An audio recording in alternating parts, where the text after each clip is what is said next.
Well, here's what you do when you're really tight with your money and you don't want to go to Lowe's Hardware or Home Depot. You just take the wood that people will give you for free and you assemble a sheep shelter.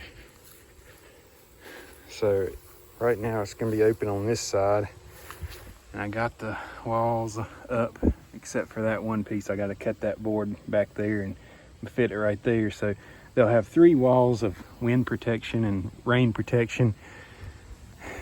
And I know this roof panel looks really bad. I'm thinking about getting something to go over the roof, or maybe even putting another piece of free plywood that I have, putting that on top of there. That'll keep the rain off of them. Well, all in all, it doesn't look too bad, actually. I'm kind of surprised myself.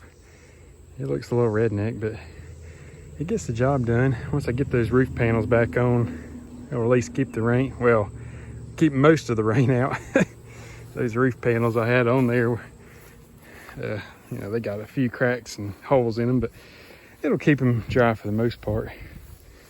And that'll keep the wind off of them on the 3 sides at least, and then they'll be able to get in and out the front here. So I think this will work well. And I also put some skids on here, just little 2x4s, and I rounded off the edges kind of at an angle down on the bottom. So I'm hoping I can pull them from that side, pull this whole thing from that side, and kind of skid along on the grass with these 2 pieces. I'm hoping they don't get caught on anything, but it's so rough in this yard, I'm probably going to get caught on something, but I'll give it a try.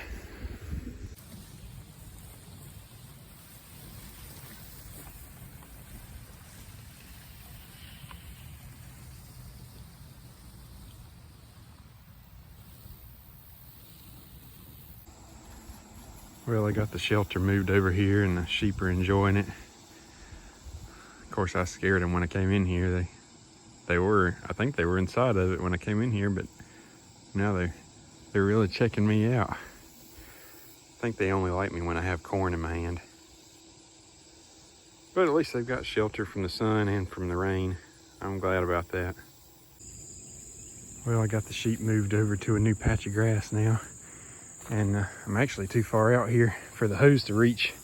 This is my automatic water here, but I had to disconnect it because the hose is not long enough. But my cousin gave me a really great idea.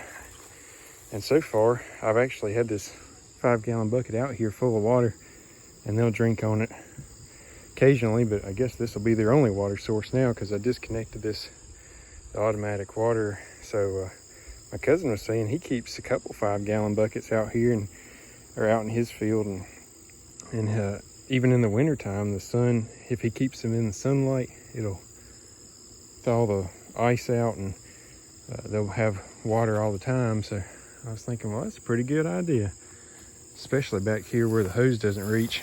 I don't have to buy additional hose to keep the automatic water stocked up. So their shed is going well so far. I mean, this 2 little skis I made, they seem to be holding up even with all the bumps and the hills in the grass. So that's pretty nice. I'm excited because that means they can go all the way back here to the trees.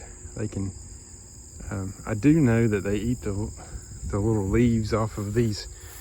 If anybody knows what these green things are, I guess they're some kind of ferns or weeds. Sure hope I don't step on a snake back here going into the jungle. But they have been eating these things, whatever they are.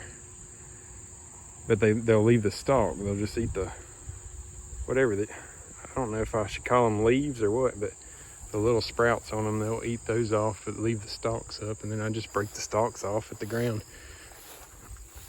Of course, I didn't put them on that patch right there because I just decided to leave it for now. I might put them on there towards winter. But I figured the neighbors might want a little scenery buffer. I don't know, maybe they want to see all my junk. But they're liking the grass over here. The sheep, that is, not the neighbors. Well, maybe the neighbors are liking the grass too.